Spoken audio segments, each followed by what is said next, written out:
Welcome to Let's Get Real with Tina, Bill. Hey guys, welcome back. This is Let's Get Real and I'm Tina Bill. I want to talk to you guys today about following the leading of Holy Spirit, brotherly love and a servant's heart. I hope you desire to have listening ears and seeing eyes, always waking up, expecting that God will present you with an opportunity to be a blessing to someone. I want you to have great expectations daily that being a child of God, you will find that in blessing someone else, the reward that you will receive will be greater than anything this earth could produce for you in the natural. Your heart will be so full from serving God and His children that you will be overflowing and bursting at the seams. My heart's desire is to always have listening ears and seeing eyes. I want to hear. I want to know what the Spirit would have for me that day. I want the Spirit to lead and guide and direct me. So I have had a few opportunities within the last week to be the hands and feet of Christ, as so many of you are. So I'm going to share with you one of my stories. So one morning I woke up and I looked out my window and I saw a woman walking through my neighborhood.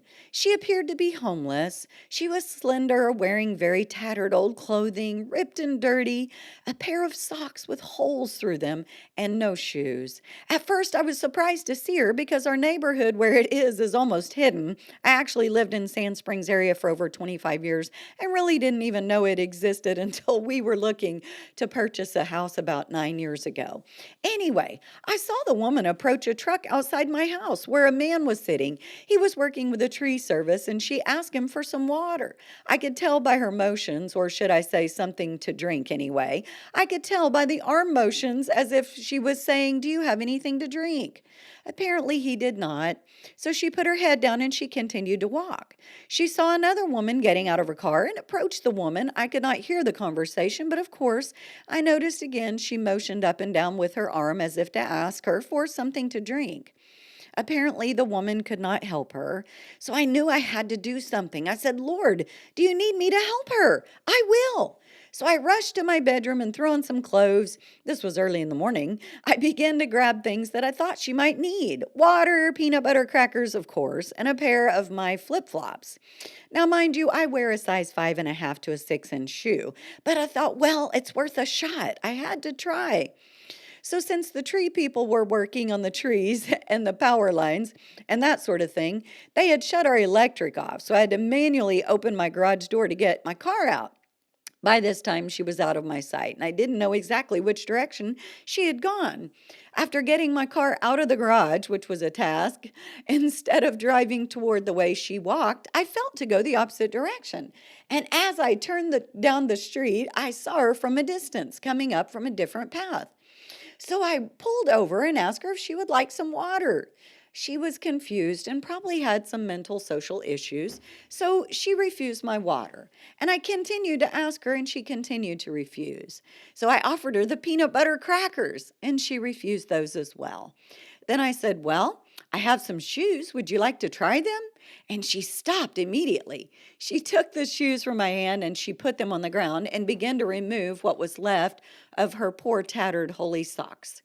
As soon as I saw her foot, I was disappointed because I knew there was absolutely no way she was going to get that foot in those shoes. She appeared to be approximately 5'5" or 5'6", and her foot looked about a 7 or 8. However, when I saw her put her foot into the strap of those flip-flops, it was almost as if her foot morphed into that shoe. I couldn't believe my eyes. It was literally like her foot shrank in order to fit in those shoes. My heart was so happy. I was shocked that her foot fit in those shoes, but I was so blessed to know that she would not be walking in those holy socks. I had noticed her walking and she was having a very rough time. Her feet were very sore.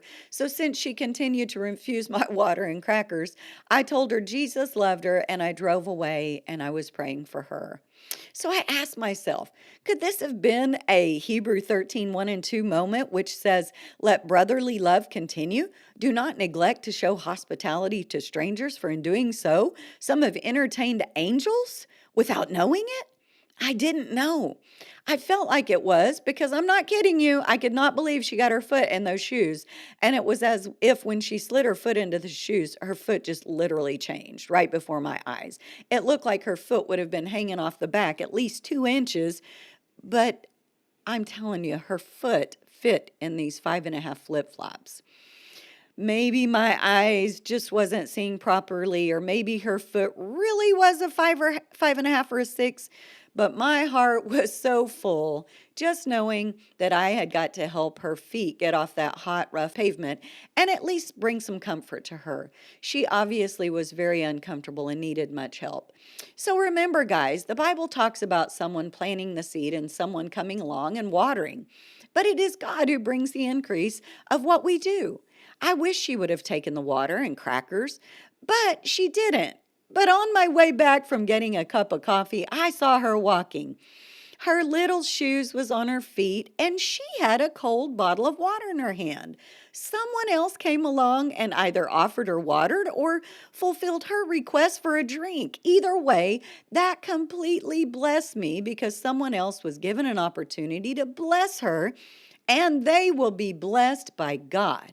Had I given the water, the crackers, and the shoes, maybe the other person may not have been given that opportunity to be blessed by blessing her. And I knew there was another amazing person out there who would be reaping a reward from God for serving the least of these. I can only pray and hope that you do not take this story in a boastful way.